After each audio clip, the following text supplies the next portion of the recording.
This is The Scoop for Thursday. I'm Sean Canahan with the WMNF News headlines. The activist group DFlock St. Pete is asking City Council to end its contract with Flock Safety because of surveillance and Fourth Amendment concerns. The company installed dozens of cameras in St. Pete in 2021 after the police department agreed to a pilot program without public input. City Council renewed the contract with no discussion in 2024.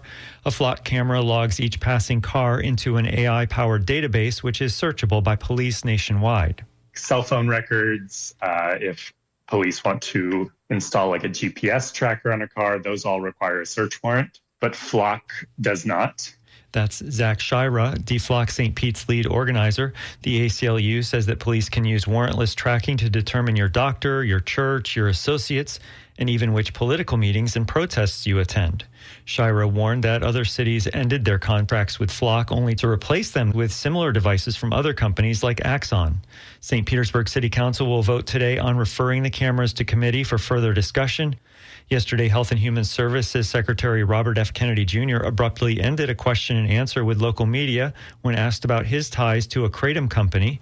WMNF's Valerie Smith reports the incident occurred while Kennedy and Senator Ashley Moody promoted the Harvest to Hallways initiative at a Tampa elementary school.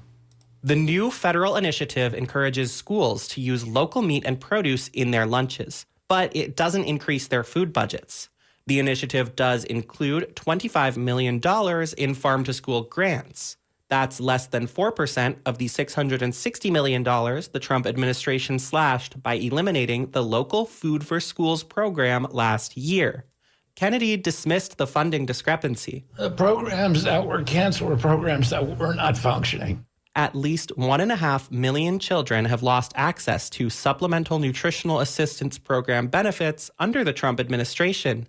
Kennedy told WMNF he wasn't worried about the cuts affecting kids' nutrition. The only people kicked off of SNAP were people who were not eligible for it. And they were not eligible because their income is too high or because they were illegal aliens. One reporter questioned Kennedy over his ties to the maker of a kratom drink called Feel Free. The Department of Justice dropped a product safety lawsuit against the company earlier this year. Weeks later, Feel Free's manufacturer donated $500,000 to Kennedy's Political Action Committee. Are you in the pocket of Feel Free, sir? Excuse me? Are you in the pocket of Feel Free? Thank you very much for joining us today to talk about our kids and their healthy futures. Kennedy's team abruptly ended the Q&A after less than 12 minutes. For WMNF News, I'm Valerie Smith. On Tuesday, Manatee County residents wearing red shirts took over public comment segment of the Board of Commissioners meeting. WMNF's Juanita Hurtado Huerfano reports they were opposing Project Grace, which is an $80 million sports complex in Lakewood Ranch. Project Grace is a proposal for a 250,000 square foot facility in Manatee County.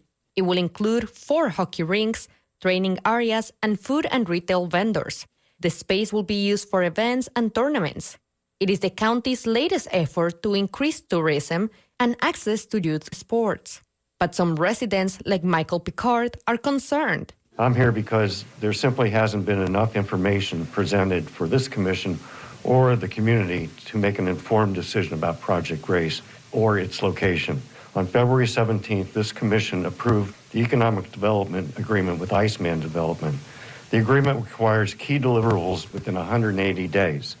Unless the county granted a written extension, that deadline passed August 17th. This information must be shared with the public. Following public input, commissioners voted to put the project on hold until they choose an alternative location. We need to see operations and management strategy, anticipated operational revenues and expenses.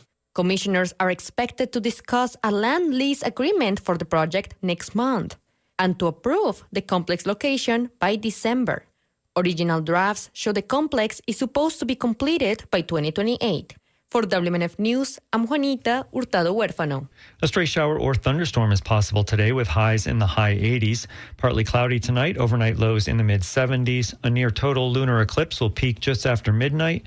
Mostly sunny tomorrow with highs in the high 80s. I'm Sean Canahan with the WMNF News headlines.